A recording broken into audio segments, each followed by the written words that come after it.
नमस्कार लहान मित्रांनो. मी आहे तुमची मिऊताई. रोज तुमच्यासाठी घेऊन येते एक एक गोड मजेशीर गोष्ट, जी तुम्हाला हसवेल, शिकवेल आणि तुमचं मन गोड गोड करेल. तर चला ना, ऐकूया आजची मिऊताईची गोष्ट. आज मी तुमच्यासाठी घेऊन आले आहे एक गोड आणि प्रेमळ गोष्ट. एक छोटीशी पण खूप मोठ्या मनाची चिमणीची गोष्ट. ही चिमणी वेगळीच होती.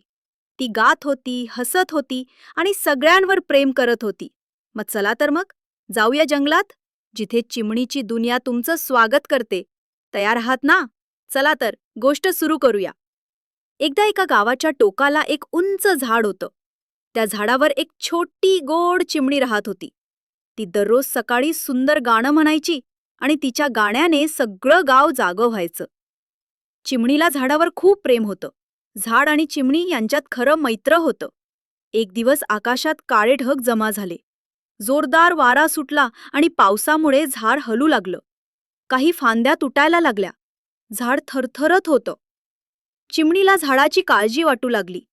ती आपल्या छोट्याशा पंखांनी झाडावरून पाणी झटकायचा प्रयत्न करू लागली. पण ती एकटी होती. मग तिनं इतर पक्ष्यांना मदतीसाठी हाक मारली. तिच्या प्रेमळ हाकेनं अनेक पक्षी आले. सगळ्यांनी मिळून झाडाच्या भोवती उडत झाडाचं संरक्षण केलं. पावसाच्या थेंबांना झाडापर्यंत पोचू दिलं नाही. काही पक्ष्यांनी झाडाच्या मुळाजवळ माती हलवली. थोड्या दिवसात पाऊस थांबला. झाड पुन्हा बहरलं. फांद्या नव्याने फुटल्या. सगळे पक्षी आनंदात गात होते. झाडाने चिमणीला प्रेमाने पाहिलं आणि म्हणालं, "तुझं मन खूप गोड आहे. आता सगळं जंगल तुला गोड मनाची चिमणी म्हणून ओळखेल."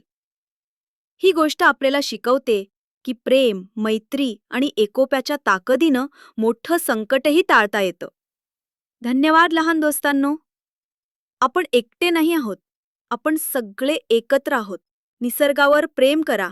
प्रेम आणि मैत्री पेरत चला. पुन्हा भेटूया एका नवीन गोष्टीसह.